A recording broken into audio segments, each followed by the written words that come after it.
email it to anyone who wants. Would you like me to share that right now? Well, let's just do an introduction. How I got into DNA.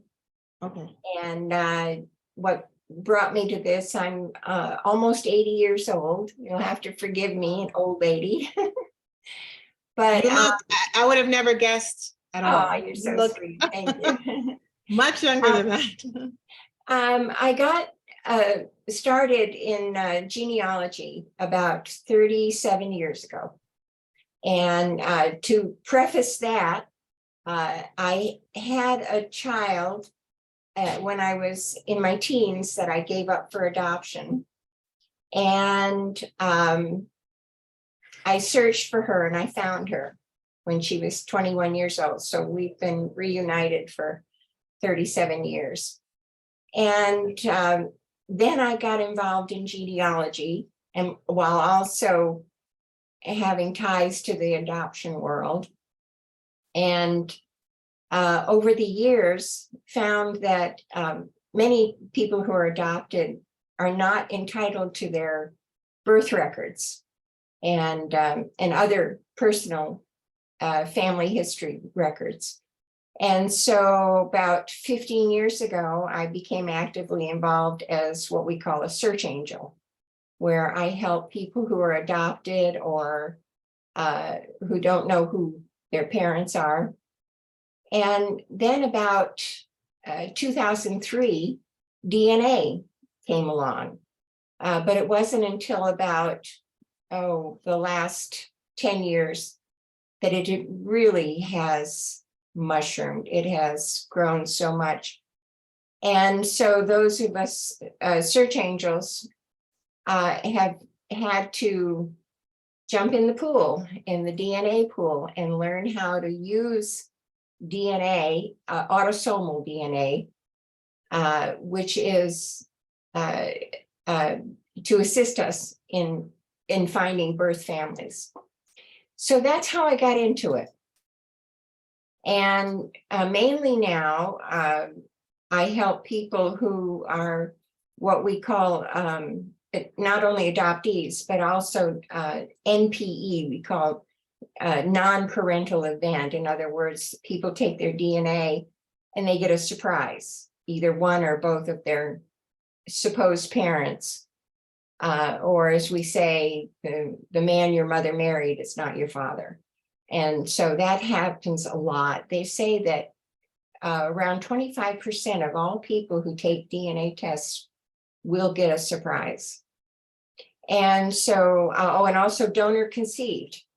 The donor, both egg and sperm donors are historically secret and confidential. And so DNA is the only way that most of these donor conceived children can find out their family history. And, it's important for people to know who they are and where they come from.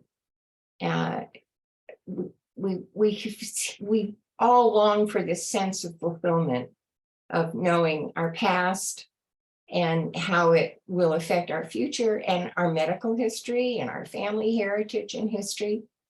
And so it's just been my joy. I have solved over 2,500 cases in the last 15 years, and also helped my local police department catch 2 rapists with using DNA. So it's really fun. So, and you can get into it as deeply as you want or as loosely as you want. So we can share the handout now if you like. And we'll go over. So here are the main DNA sites. Probably everybody's heard of Ancestry.com. And this one has the largest database, and there are some 30 million people who are registered at Ancestry DNA. And this is a spit in the tube test. Oh, I see you're gonna raise it. Oh, that's good. Okay. This is a spit in the tube test that you send in, and it's $100, but it goes on sale several times a year. And they will, within 6 to 8 weeks, they will send you a notice that the site has populated, your results have populated, and you will be matched with relatives from close to distant cousins. Hopefully close, the closer the better. And most of these participants on Ancestry.com have trees attached to them, or their matching matches have trees attached, so you can figure out the family trees. And then the next one is 23andMe, and that's $100 for genealogy only and matching to cousins, or $200 if you want more complete medical information. This one has a large database, but there are few with trees attached. And I should point out that a lot of these people on these DNA sites go with a pseudonym or a handle. And it's very difficult sometimes to figure out who they are and to try to figure out who their family are that are related to you. And then the next one is Family Tree DNA. This is the oldest one, actually. My husband and I were among the first to go on this site back in 2003. And this one does somewhat the same. It's a much smaller database, though, because Ancestry has skyrocketed and taken over most of the participants. But it does have a few other possibilities of comparison. And then the next one up and coming is myheritage.com. And I didn't point this out, but I think the cost is minimal, or it will accept raw data from the other platforms. But then you have to have a membership to view matches and trees, and MyHeritage is very expensive. It's like $300 a year. And there are a large concentration of European participants. So it's not particularly helpful to people whose families have been in America for several generations. And then finally, GEDmatch, which has very specific analysis tools, which frankly I don't use because they're not really applicable to me in searching for family. But they allowed you, for example, to compare chromosomes and where you match people on your tree. And then all of these platforms have on-site and YouTube tutorials. So before you get into it, you might want to search out a YouTube tutorial on beginner's DNA. And then there's a great beginner's guide to genetic genealogy. And then Cece Moore, she's famous. She works for Dr. Henry, what's his name? Finding Your Roots. She's pretty famous. So she has a lot of good tips on her site too. And then we don't need to go into this now, but I've listed some general searching sites. If you want to do it yourself. But a lot of these are very expensive. As a search angel, I have to have all of these sites, and I spend usually between $600 and $1,000 a year on membership fees. But Wow. So you want questions now? Okay, so you're referring about Henry Gates with My Roots? Yes, Henry Louis Henry Gates. Gates, yes. Yes. Okay. Okay, so that's very interesting. So should we stop share at this point? Yeah, I guess we can. Yeah, if you'd like. Okay. Yeah, And so you might want to know the steps that I go about it. For example, I shared with Annette, and I don't think my husband will mind, but he found out 6 years ago at age 72 that Mr. Sharp was not his father. So it was pretty shocking for us all. And here I'd been doing this work for so many years, and now it's right smack in our family. So it took me 6 years, but I think I have identified his father. Unfortunately, he came from a family of 13 children. So it was really a long haul to track him down. And he was so much older than my mother-in-law that I would not have guessed that it would have been him. But basically what I do is I look at all of his matches and then those matches in common, and I chart out all of the trees for all of these matches and fit them into the family tree and how they belong. And they're matched to you on the basis of measurement of chromosomes, which are called centimorgans. The higher the centimorgans, the closer the relationship. For example, your parent or your child will come in at around 3,500 centimorgans. Then a full sibling will be about 2,500 centimorgans. A half sibling will be in the range of 1,500 centimorgans. And a niece or nephew would be in the range of 1,000 centimorgans. And so on and down as you go to cousins, first, second cousins, the number of centimorgans go down. So I matched all of his family back to the Green family of Limestone, Alabama, and then just went family by family. His grandparents had 55 grandchildren, any one of whom could be his father.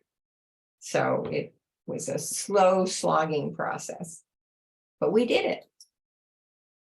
wow, that is so amazing. You know, I have a very good friend that she grew up and she didn't know her father. And she's so funny. She says, I never really wanted to do DNA, but she says it was on sale. So I said, what the hell, let me do it.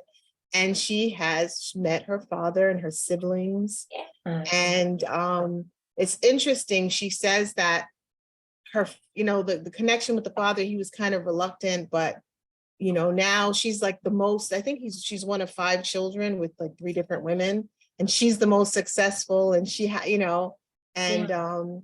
but he's really still a little distant. He really wasn't that involved in any of their lives, even the mother that he married, the mother of his children, but she has great connections with her siblings. So that's wonderful. And it's so scary, isn't it? That to think that you could possibly hook up with a sibling and not know it. And there's been a couple of cases where siblings have married or had relationships. And I just think it used to be that we used to have a blood test for venereal disease before you get a marriage license. I think we're getting close to having a DNA test before you can get a marriage license, because it's pretty spooky.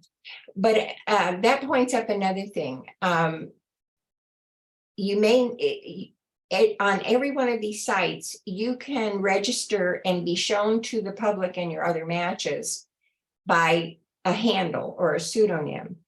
And so you can disguise yourself in case you're afraid that, what am I going to find out there? Like nefarious criminals or whatever. So you can be as open to the public or as closed as you want.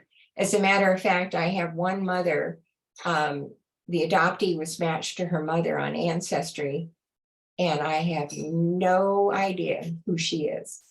She has this fake symbol name and handle, and there's no information about who she is or where she's from. And so that was very frustrating for the adoptee. So in those cases, is there a way for you to contact the person? Okay, so how would that work? Well, two ways. You can either on the Ancestry site, for example, you can contact them through Ancestry. 23andMe the same, you can contact them through that site. Family Tree DNA gives you their emails, so you can contact them directly. And then MyHeritage also allows you to contact people through their site. And then if you can figure out who they are and where they fit in what we call the most recent common ancestors, where they fit under, for example, if it's a first cousin, you know that you share grandparents. So either your father or maybe their mother or brother and sister.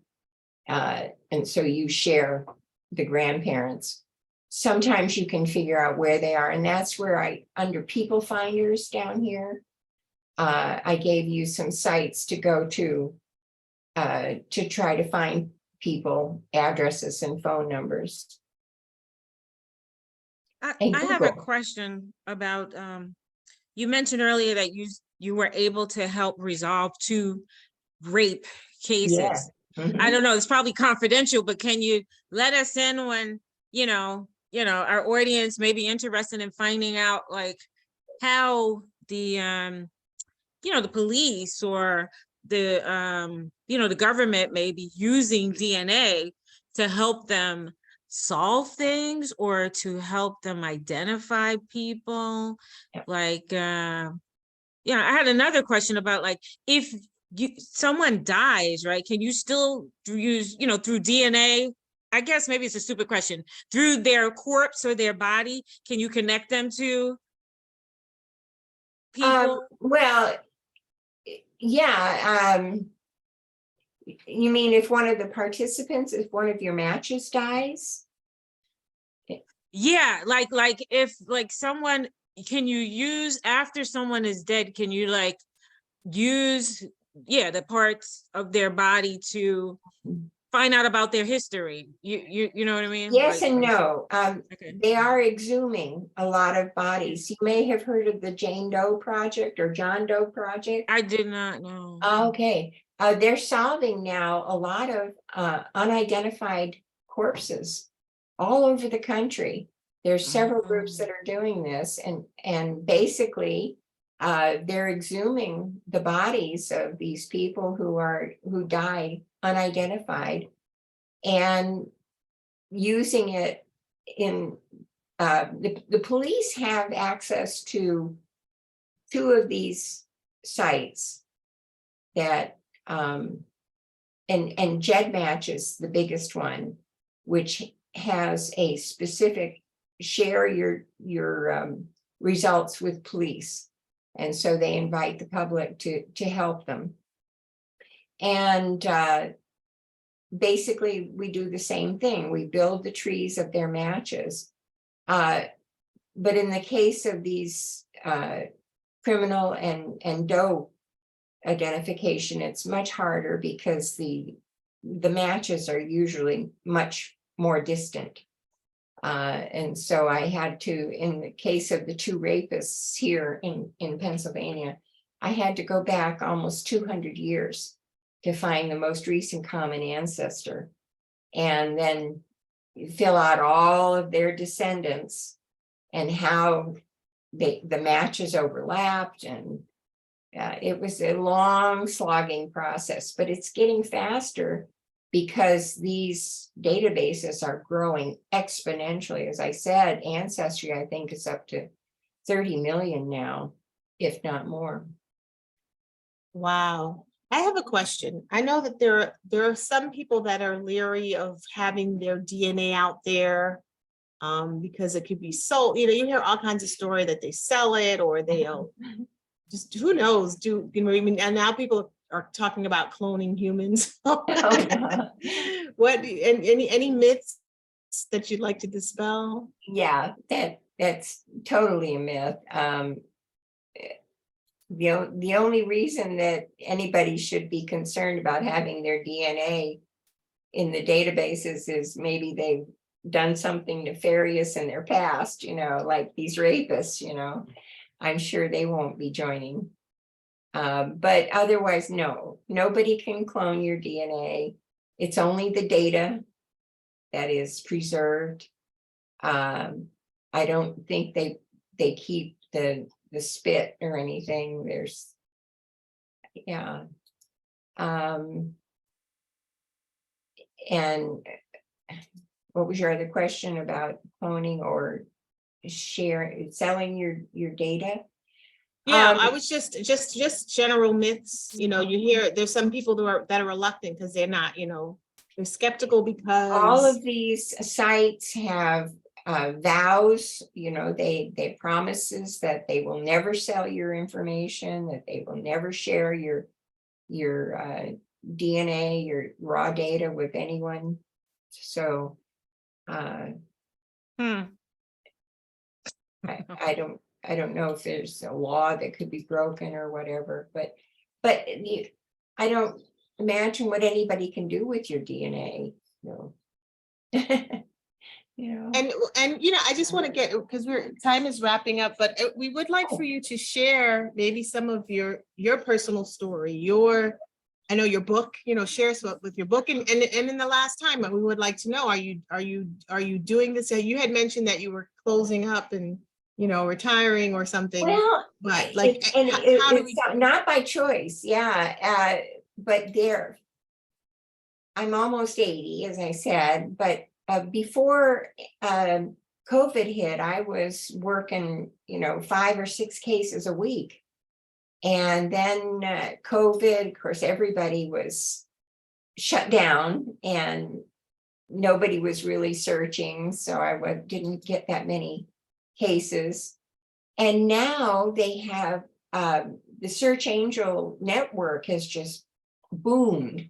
There's several wonderful groups. There's one on Facebook, DNA Angels, and they are fantastic. I really don't feel badly not getting the cases anymore because these new, young, vibrant, smart people are taking over.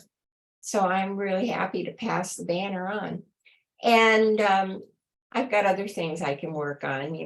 I'm thinking about writing another book about a California pioneer lady.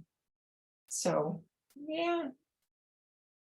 So can you tell us about the book that you currently have and if you would like to get a copy of it, how would we be able to do that? Well, the book is Langhorne and Mary. And it's the story of my second great grand aunt. She was born in 1810 in Bucks County, Pennsylvania, German American family.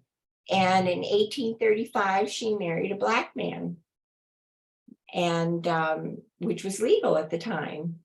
There was a very short window that interracial marriage was allowed in Pennsylvania. They were married for 30 years. They had 3 children. And when she died in 1865 of a stroke, they arrested Langhorne and put him on trial for murder. They accused him of poisoning her. And it didn't help that the district attorney in Bucks County was a notorious Copperhead, which is a Southern sympathizer. All through the war, it's odd that he was able to live and participate in Bucks County politics.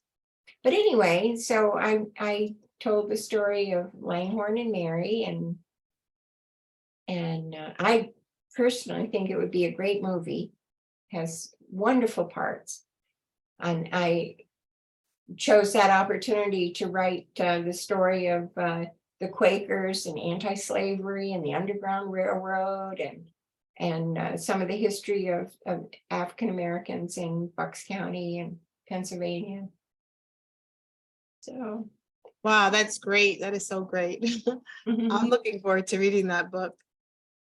Stephanie, do you have any questions? Are there any other questions on Facebook?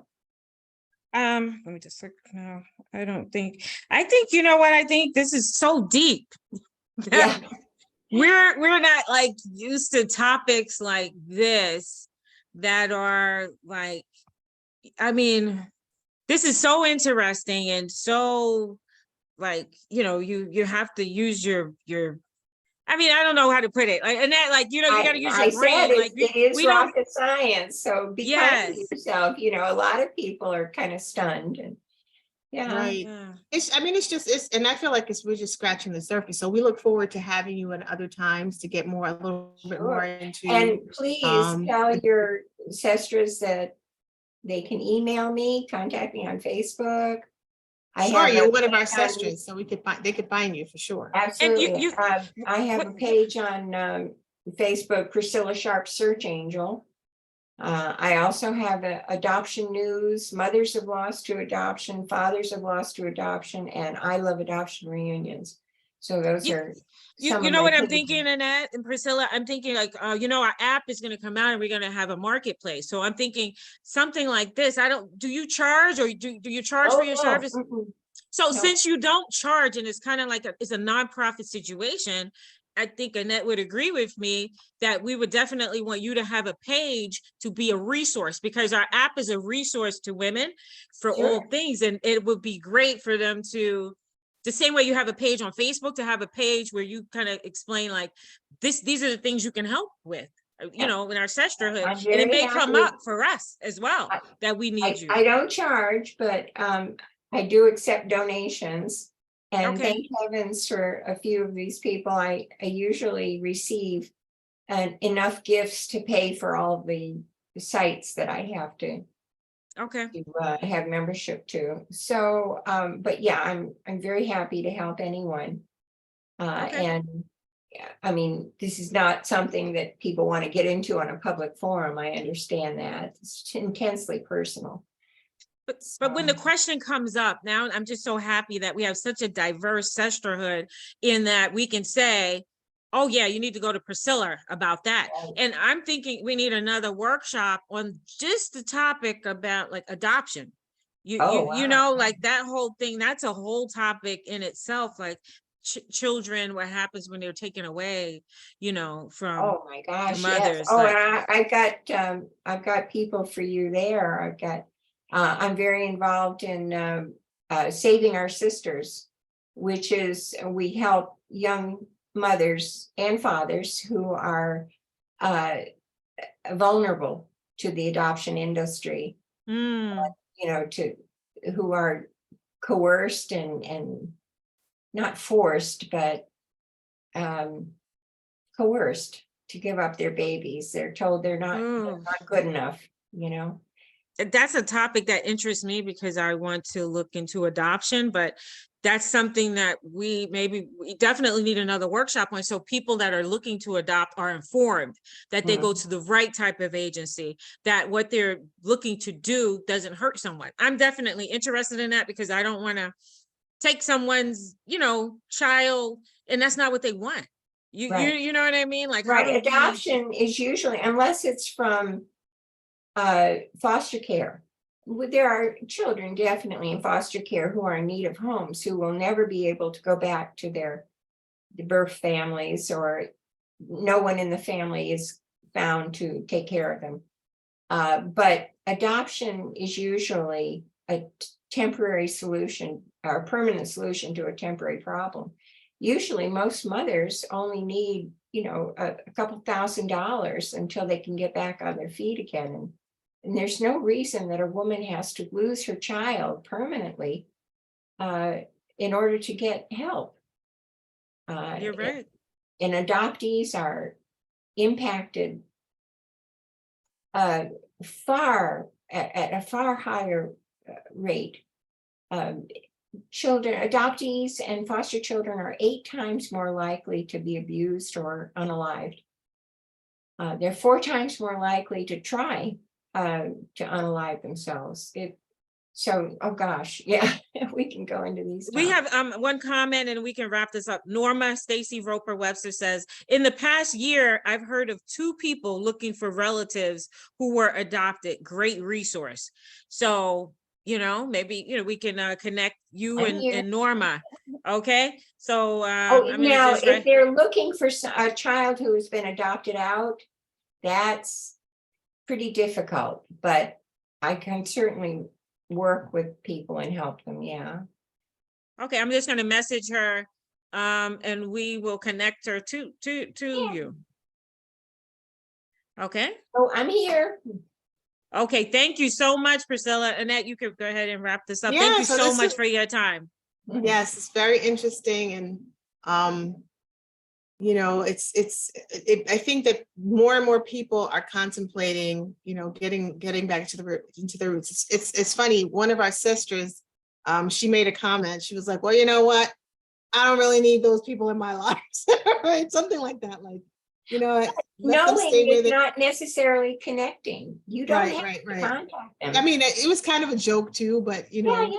so there are those who are looking, who are interested in finding in their roots, and there are others that are like, you know what, I don't even want to know. So it's just great having the choice, having the option, and especially I said, as people, as Black Americans, many of us, our ancestors, our heritage and everything was taken away, our identity. Absolutely. And so it's really great to be able to have this option.